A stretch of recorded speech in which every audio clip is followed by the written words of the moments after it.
Olá, bom dia, boa tarde ou boa noite, consoante a hora ou o momento que me estejam a assistir ou a ver aqui no canal das 12 oficinas, concretamente nesta oficina que é a oficina da clínica, que tem tudo a ver com serviço ao outro, entrega, saúde, capacidade de minúcia, enfim, tudo aquilo que é energia de virgem, mas fundamentalmente trabalho, entrega e serviço ao próximo, são essas, digamos, os motes ou aquilo que realmente interessa aqui nesta oficina.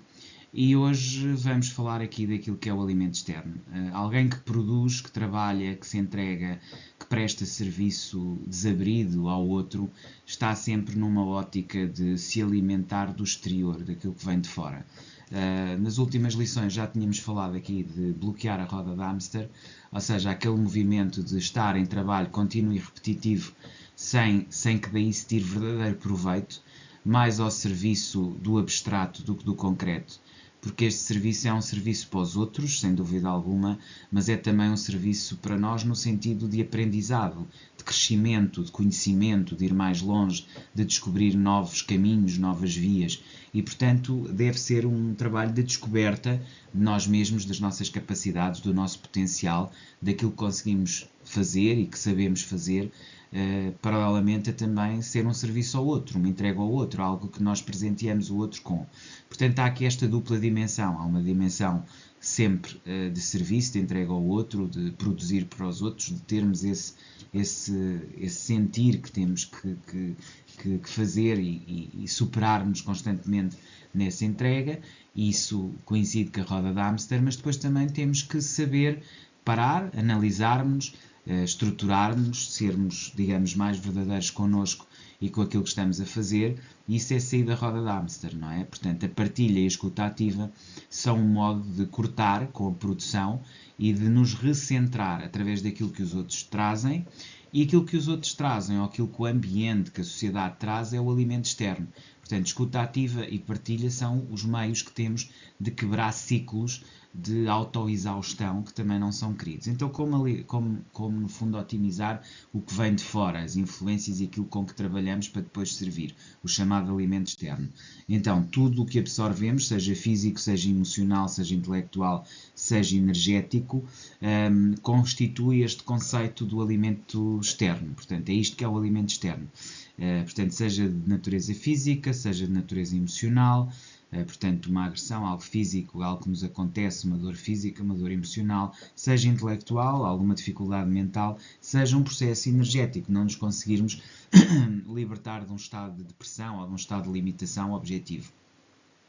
Influencia diretamente a qualidade do nosso pensamento, e aqui voltamos mais uma vez a algo que já foi falado em lições anteriores, que é aqui a ideia de que efetivamente o nosso pensamento influencia a nossa ação, e ele resulta precisamente da forma como condicionamos as nossas emoções e sentimentos. Portanto, a capacidade de controlar aquilo que se chama inteligência emocional, a capacidade de controlar as nossas emoções e sentimentos, é aquilo que tem uma influência direta na qualidade do nosso pensamento. E só com um pensamento equilibrado conseguimos efetivamente também digerir, compreender e assimilar o bom alimento externo.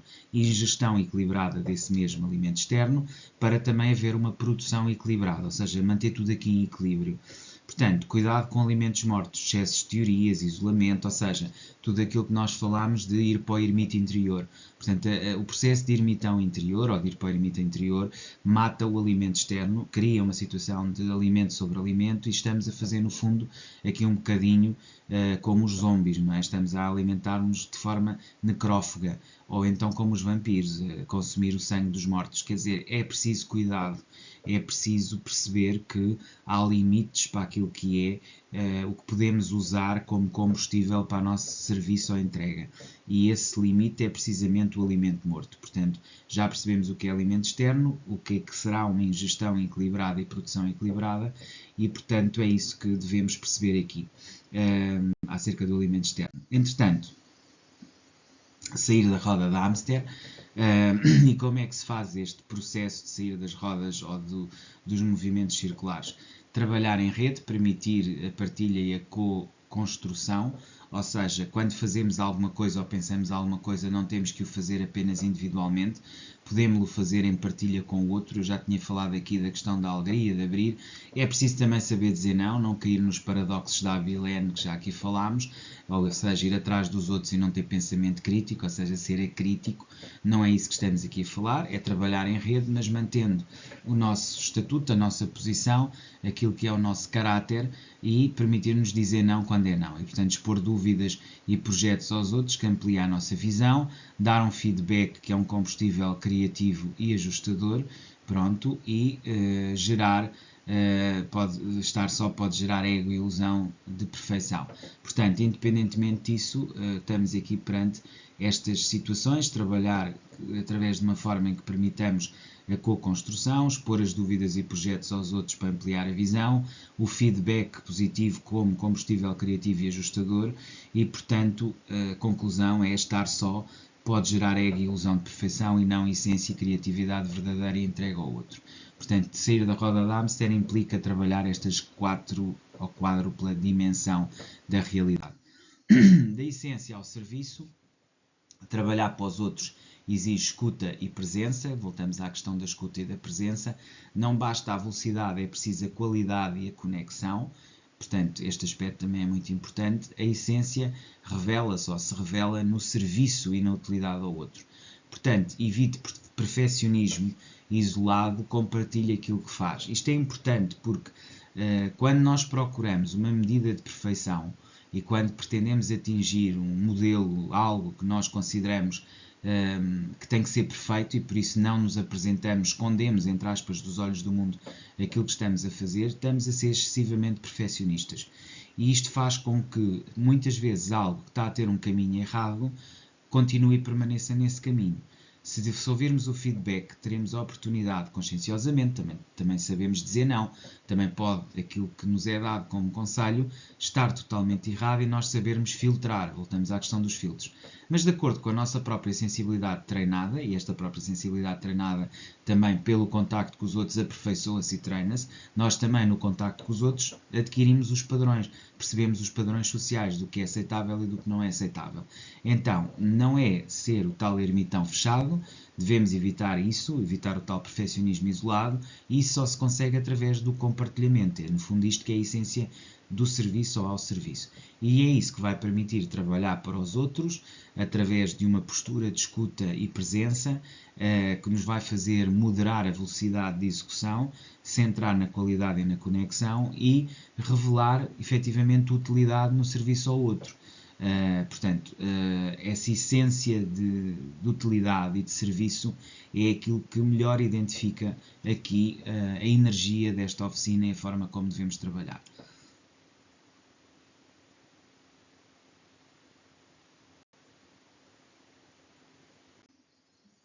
Passamos então aqui para um ciclo de jornada de 90 dias como exercício, e este exercício tem um ciclo 1, de 1 a 15 dias, onde temos observação e contenção.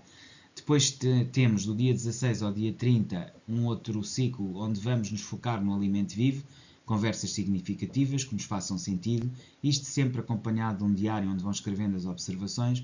Um ciclo 3, do dia 31 ao dia 45, onde compartilhamos e integramos essas mesmas conversas significativas e o que percebemos delas. E depois um ciclo 4, 46 a 60 dias, onde fazemos autoavaliação e reajuste. Depois, a partir daqui, estamos preparados para o ciclo 5, que é o da cocriação, ou seja, de acordo com aquilo que foram as ideias trazidas, as conversas significativas e as compartilhas que integramos, vamos cocriar, vamos transformar. Isto é do dia 61 ao dia 75. Finalmente, o ciclo 6, que termina do dia 76 ao 90, vamos entregar o resultado de toda esta nossa focagem, desfocagem, refocagem, entregar a escuta e observar o impacto daquilo que fizemos, ok? Portanto, o caso que me transformou é o exercício que eu vos trago hoje para trabalharem. Escolha um caso clínico marcante, escolha algo que o marcou do ponto de vista daquilo que é a sua área de atividade, analise as várias perspectivas, teórica, técnica, relacional. Isto também serve, essencialmente, estamos na oficina da clínica, portanto podemos pegar por aí, reflita, foi o ego ou a essência que levou a essa mesma escolha, perspectivas e formas de tratamento, ou seja, aqui é uma análise póstuma àquilo que escrevemos ou entendemos sobre aquilo que apresentamos.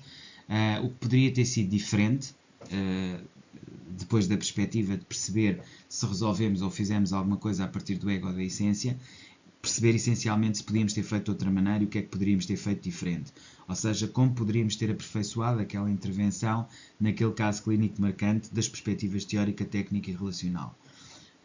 Depois, e finalmente, após esta primeira reflexão, uma segunda reflexão, que é como é que isso alimenta a sua prática de vida, como é que isso efetivamente o faz transformar a cada dia aquilo que entrega aos outros e a forma como está presente na vida dos outros. Deve ter uma prática de gratidão no trabalho. Já aqui falámos várias vezes da questão da gratidão. Portanto, ao final de cada semana deve escrever 3 aprendizados ou pequenas vitórias. Deve incluir os desafios que ensinaram algo. Manter a gratidão aumenta a motivação e a resiliência. Este aspecto aqui é muito, muito relevante. Muitas vezes não se associa a gratidão a feedbacks positivos e a energia positiva, mas está comprovado que a gratidão e sentir-se grato traz uma maior motivação e uma maior resiliência e uma maior vontade de apresentar algo e de trabalhar e, portanto, e traz uma energia totalmente diferente àquilo que estamos a fazer. Quando estamos a trabalhar em algo que gostamos, é sempre diferente de estarmos a trabalhar em algo que nos é indiferente, que não faz sentido, que nos magoa. Portanto, esse aspecto é importante, termos essa noção de gratidão, aumentar essa nossa motivação e resiliência. Devemos incluir desafios que ensinam algo. Ao fim de cada semana, escrever esses 3 aprendizados ou pequenas vitórias. Reflita, finalmente, o que é que pode agradecer hoje sobre o seu esforço. Este aspecto também é importante. E terminamos com a conclusão, conexão viva. Portanto, o isolamento gera rigidez, portanto, a partilha gera evolução. Um aspecto, um aforismo que devemos aqui ter em conta. Portanto, isolamento gera rigidez, partilha gera evolução. O conhecimento é útil ou é útil quando testado no contacto. Portanto, conhecimento útil é aquele que é testado no contacto. Portanto, o contacto é fundamental para percebermos se o conhecimento que temos é ou não útil. Deve divertir-se, deve co-criar, pois são formas de romper a roda do hamster. Ou seja, aqui é importante fazer a diversão, a cocriação, enfim, incluir ali a sua própria essência, pondo-se de parte do ego, e envolver-se plenamente, ou seja, não ter esse bloqueio, porque esta incapacidade de olhar para as tarefas como algo cinzento, estanque, e como algo, digamos assim, em caixinhas, é algo que é o grande desafio aqui desta oficina, não é? Portanto, perceber isto como também uma diversão, uma cocriação, e isto ajuda a romper a roda da hamster, com todo o respeito que as coisas merecem, mas independentemente disso, é importante estarmos felizes a fazer aquilo que fazemos e a sentirmos integrados nesse processo. E para isso, sabermos que o isolamento gera rigidez e a partilha gera evolução é um ponto absolutamente essencial. E perceber que a utilidade do conhecimento é aquele que é testado em contacto com o outro. Esta é uma jornada contínua, não é um destino, ou seja, vocês não vão parar nunca, vão estar sempre em processo contínuo de transformação e trabalho. Basicamente é isto que eu tinha para vocês hoje, voltamos a ver amanhã, até lá despeço-me cordialmente.